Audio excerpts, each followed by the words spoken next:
Supporting outstanding agricultural women scientists to be effective leaders and drivers of agricultural research agendas is critical for inclusive transformation of the agricultural sector in Africa.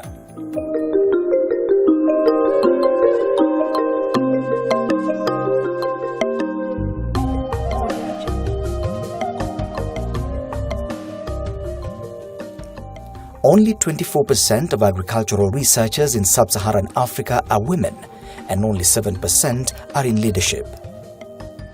Scientific research is done by both men and women.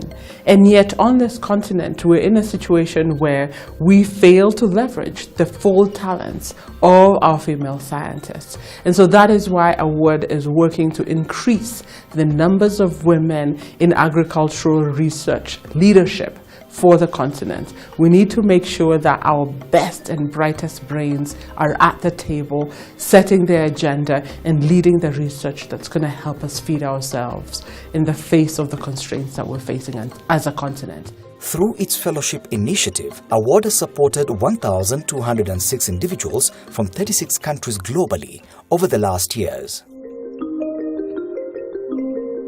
Award is accelerating the careers of African women scientists by offering intensive customized learning experiences to build their leadership skills. I was a scientist, I had even a PhD, but I could not be able to lead. I was not a leader, I was not confident. Just before I applied for the fellowship, I think a year before, I was offered a job, an administrative job, and I turned it down. Because I didn't have that courage, I thought I was not qualified. So this program, because of leadership skills, communication skills, and giving me that believing in myself that I can do it, it has made me what I am up to where I am now, because I think if I had not gone through it, I would be very reluctant to take up some of these positions. Building the capacities of women scientists has a transformative effect not just on individuals, but also on the institutions and countries. I got my placement at Stellenbosch University. So when I was leaving Stellenbosch, my supervisor told me that there's little money left from the Award Fellowship. What can we do with it? And so she got in touch with Award, and Award gave him a go-ahead to use the money on me. So he bought for me my first equipment for testing aflatoxin. And I was determined to start a laboratory also at the University of Nairobi that can do what Stellenbosch is doing. So all this lab has actually come up because of Award. Award fellows gain access to cutting-edge technologies, establish critical partnerships, learn new skills, and enhance their ability to solve pressing needs of farmers in their home countries. There was a call from Award for a fellowship, and I succeeded in 2010. And I have to fulfill the leadership and the gender training and planning yourself, having a roadmap for the next 5-10 years. And because of that, I started to have assertiveness, I started to have self-awareness practice to know myself. And I started to align my activities with experts. And I raised my interest also to work on the issue of gender, to be a multitasker. I accepted the invitation by the leaders at Mekelle University to establish the Institute of Gender and Environment at Mekelle University. So I was engaged as a director of Institute of Gender and Environmental Sciences from 2011. After I get the training in 2010, immediately it was part of my leadership skill, and then I said I need to be a professor in short period. That's why I became the first and right now the only Ethiopian female plant breeder in Ethiopia.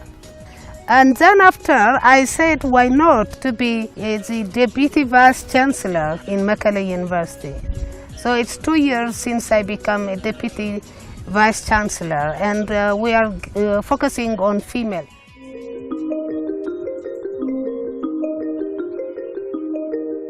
Not only have their scientific and leadership skills been enhanced, splendid partnerships critical for sustainability have been fostered among them. I am the acting zonal director of the Nigerian Institute for Trypanosomiasis Research North Central Zone, VOM, which covers 6 states in Nigeria. In this laboratory, my work is linked up with this research on DNA vaccine. I am working on DNA vaccine against African trypanosomiasis in collaboration with the Center for Biomolecular Interaction, University of Bremen, Germany, and the African Center of Excellence for Neglected Tropical Diseases and Forensic Biotechnology. We have produced some DNA vaccines and have tested them primarily in laboratory animal models, and some level of protection has been recorded, and this shows that there is need to improve these vaccines.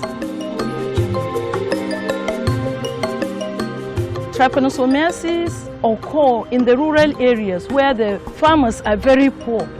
And I have seen how these livestock farmers become helpless in the presence of tsetse and trypanosomiasis. They are losing their animals. Apart from death, trypanosomiasis causes low milk yield and abortion in animals. So this drove me into the DNA vaccine project. I went to a laboratory at the University of Bremen, Germany. That was where this DNA vaccine was constructed. 3 different versions of the vaccine were constructed.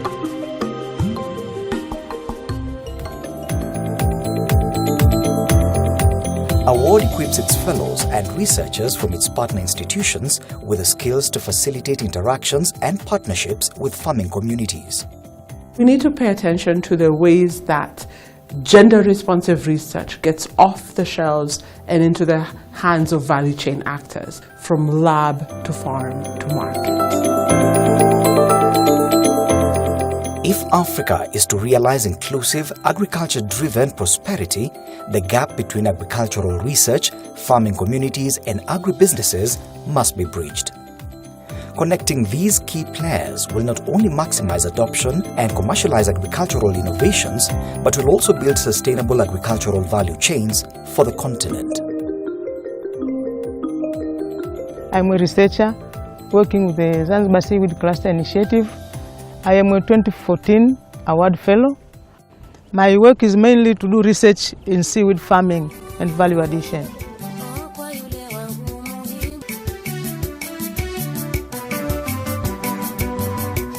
So my other area is on the farming itself, to develop technologies that the farmers can use to farm this seaweed.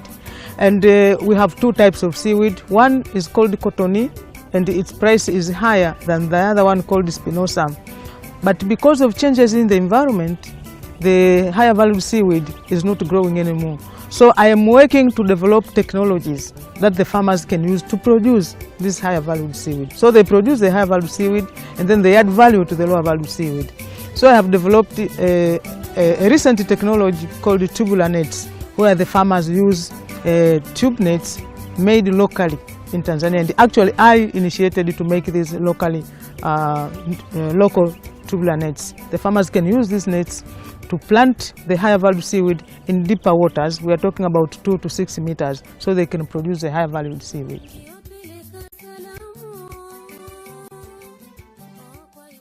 Kwenye mapato ni size, nitakwambia kwa Dr. Flower, kwenye mapato nabidi unaweza ukapata, kwa sababu wa huu wa kawaida unapanda kwa kamba, ukitoka unaenda zake na maji.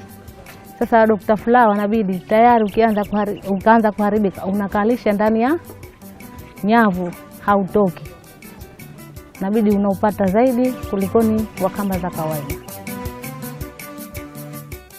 Award is implementing a holistic approach by investing in African scientists, research institutions, and agribusinesses to deliver innovative, sustainable, gender-responsive agricultural research and innovation. After attending the women leadership training and award, I actually became assertive, how to go out, how to reach the people, how to network, and how to look for partnerships. do research together and to do development in my work. So this has given me even more funding for my research. For example, getting funding from Western Indian Ocean Marine Science. This has given me real courage to do that.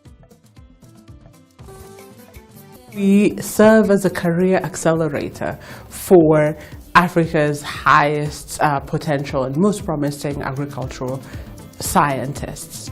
Over the last 2 years, our award has put dedicated effort into expanding our programming, our fellowships into Francophone Africa, and in light of our truly Pan-African vision of African prosperity that's driven by the agriculture sector.